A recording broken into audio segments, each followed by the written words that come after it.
It is a typical sunlit morning in Addis Ababa. But inside one modest family home, time seems to move differently. A family is quietly preparing for the morning coffee ceremony.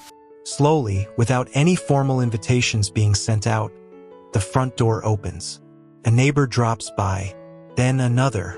They simply walk in, pull up a small wooden stool, and naturally form a circle around a tiny charcoal stove. Right there, in the middle of the room, raw, green coffee beans are being roasted on a flat iron pan. The rich, earthy aroma instantly fills every corner of the house, spilling out through the windows and into the street. In much of the world, coffee is just a tool, a quick liquid fix we chug down to survive the daily grind. We want it fast, and we usually drink it alone. But here in Ethiopia, coffee serves the exact opposite purpose. It doesn't isolate you, it brings you closer. It doesn't just wake you up, it slows you down. This isn't some elaborate performance for tourists, and it isn't a weekend hobby. This is the daily heartbeat of the nation. It is life, unfolding exactly as it has for centuries. To really understand this, we aren't going to open up a dusty history book just yet. Instead, I want you to sit with us right here in this living room and watch how it all begins. Because in Ethiopia, coffee always begins with people. Look at the mother of the household. She is the orchestrator of this daily symphony. Notice how deliberate and graceful her movements are. She starts by carefully lighting the glowing embers of charcoal. Then, she takes a handful of pale, green coffee beans and washes them thoroughly. She places them onto a pan over the open fire, gently and continuously stirring them so they roast evenly. As the intense heat works its magic, the beans begin to pop. They crackle like miniature fireworks. They slowly transform from a pale green to a deep, glistening mahogany brown.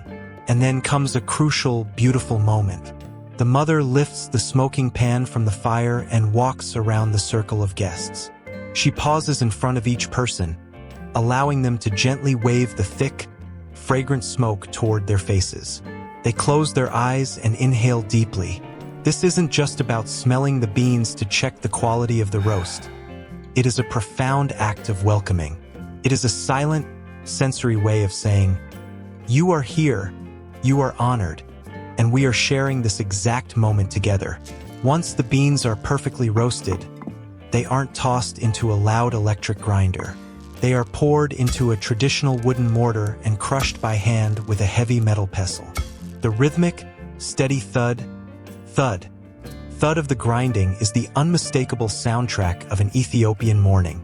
The dark, coarse grounds are then swept into a beautiful, round-bottomed clay pot with a long, elegant neck. This is the jebena. Water is added, the pot is placed back on the hot coals, and the waiting continues.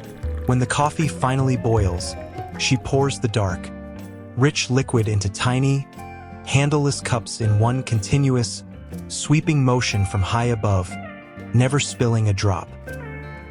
She doesn't just pour one cup, she pours 3 rounds for everyone present. Meanwhile, look around the room. The children are sitting quietly on the floor, listening to the elders speak. The neighbors are catching up on the local news, discussing the harvest, laughing about a shared memory, or sometimes just sitting together in incredibly comfortable silence. This is what you need to understand. The Ethiopian coffee ceremony is not actually about drinking coffee. It is about the absolute luxury of spending time together. No one is rushing to leave. No one is awkwardly checking their phone. And you will absolutely never see someone asking for their coffee in a paper cup to go. Because taking your coffee to go would mean missing the entire point of why it was brewed in the first place. So, how did a simple beverage evolve into something so profoundly sacred? Ethiopia is the undisputed birthplace of Arabica coffee. But while the rest of the world industrialized the bean, inventing massive espresso machines and instant freeze-dried granules, Ethiopia quietly and stubbornly held onto the original magic. They kept the ritual alive through generations. But why? Because every single step of the ceremony holds a deeper, unspoken meaning.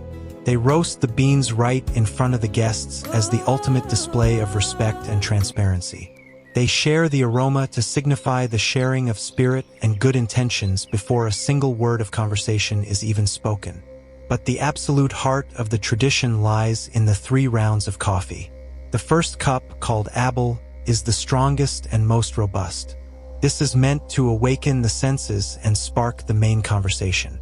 This is the moment when real problems are laid out on the table, when stories are shared, and when the community deeply connects.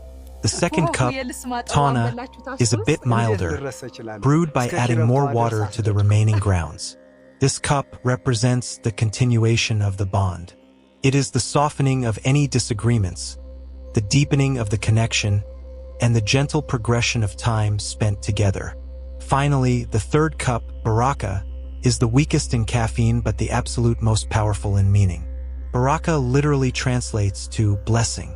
To drink this third cup is to receive a blessing from the host and to offer peace to the entire community. Throughout all 3 rounds, elders offer prayers for health, prosperity, and harmony.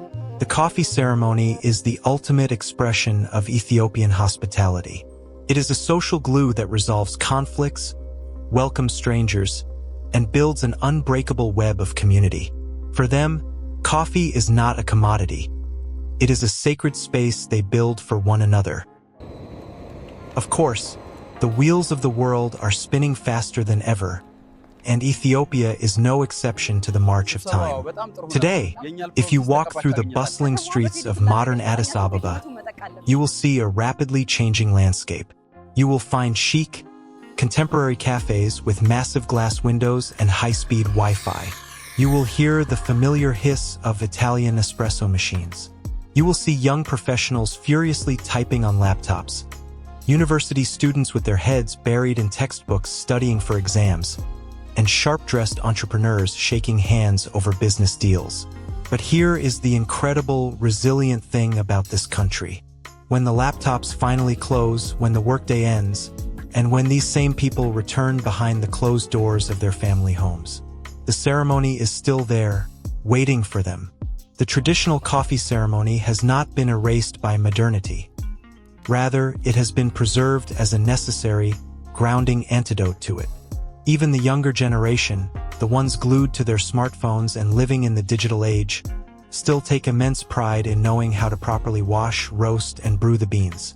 Countless families, regardless of how exhausting or busy their week has been, still strictly maintain the ritual on weekends. They lay down the fresh green grass on the floor, they light the sweet-smelling frankincense, and they bring out the ancient clay jebena. The physical space might be changing.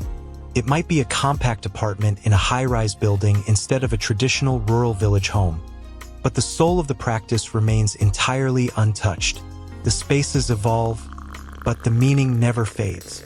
It remains a quiet anchor that keeps modern Ethiopians connected to their roots, their families, and their own humanity in a world that rarely stops to breathe. As the ceremony comes to a close, the family members are quietly savoring their final sips of the baraka cup. A few soft, gentle laughs echo in the corners of the room. The glowing embers have turned to soft gray ash, but a thin, delicate trail of smoke from the jebena still floats into the air. No one stands up immediately. The cups are empty, but the conversation continues. In Ethiopia, perhaps that has always been the true purpose of coffee. When you look at this scene, you realize something truly profound. Maybe the greatest gift Ethiopia gave the world wasn't coffee itself, but the reminder that the time we share with one another is often more valuable than the coffee in our cups. This is Canvas of Cultures. Thank you for watching.